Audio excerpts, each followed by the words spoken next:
ఐదోది యెహోవా యందు భయభక్తులు కలుగు వారి, భయభక్తులు కలిగిన వారికి దీర్ఘాయు మూలము. ఎవరైతే భయము భక్తితో ఎవరైతే కలిగి ఉంటారో వారి జీవితంలో ఏం కలిగిస్తాడు? దీర్ఘాయును కలగజేస్తాడు. సామెతల 10వ అధ్యాయము 27వ వచనాన్ని చూద్దాం. చూడండి, సామెతల గ్రంథము 10వ అధ్యాయము. యెహోవా యందు భయభక్తులు కలిగి ఉండుట వలన దీర్ఘాయువునకు ఏం కలుగుతుందట? దీర్ఘాయువునకు కారణము భక్తిహీనుల ఆయుస్సు తక్కువైపోవును. యెహోవా యందు భయభక్తులు కలిగి ఉండుట దీర్ఘాయువునకు కారణము.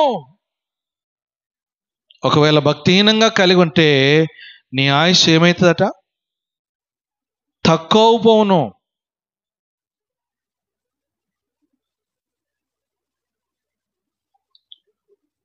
భక్తిహీనంగా కలిగి ఉన్నావా? ప్రార్థన చేయగలుగుతున్నామా? మర్చిపోతున్నామా?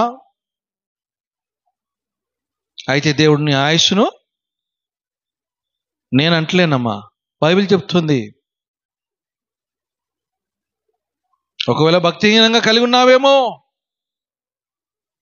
నీ ఆయుష్ తగ్గిపోతుంది అంటున్నాడు. భయము భక్తితో కలిగి ఉంటే నీ ఆయుష్ పెరగలుగుతుంది, కారణమవుతుంది.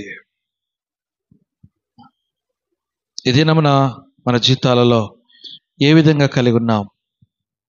ఎప్పుడైనా సరి చేసుకున్నావా? నీ ప్రార్థనలో ప్రభువా నేను ఎక్కడైనా నా భక్తిహీనంగా కలిగి ఉన్నానేమో ఎప్పుడైనా పరీక్షించుకున్నావా?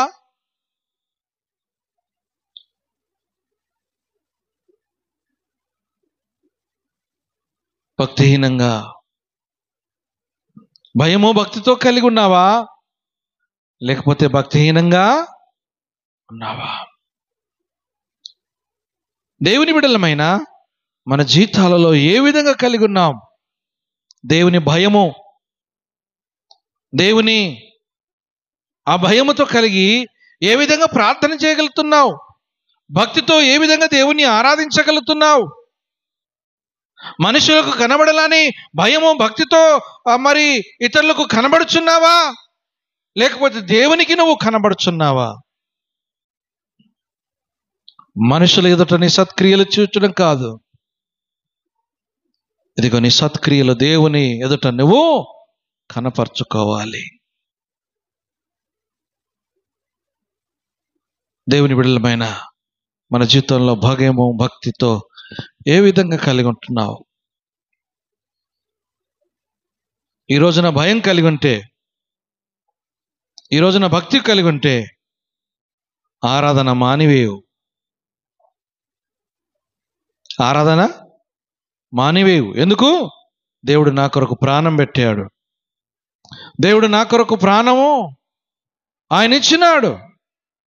ఆయన నా కొరకు చనిపోయి తిరిగి లేచినాడని నువ్వు మందిరానికి మానేయవు. భక్తిహీనంగా మారిపోతున్నావేమో, పడిపోతున్నావేమో. జాగ్రత్తగా, ఈ దేవుడు నీతో మాట్లాడుచున్నాడు. భక్తిహీనంగా కారణంగా అవుతున్నావేమో. భక్తిహీనంగా కారణమైతే దేవుడు నీ ఆయుస్సును తగ్గిస్తున్నా అంటున్నాడు.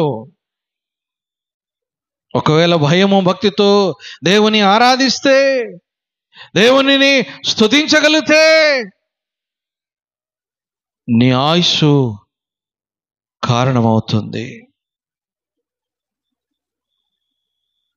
ఈ లోకంలో దేవుని ఆయుస్సును మనం పొందాలంటే మనం ఏం చేయాలి? ఏ విధంగా నడుస్తున్నాము?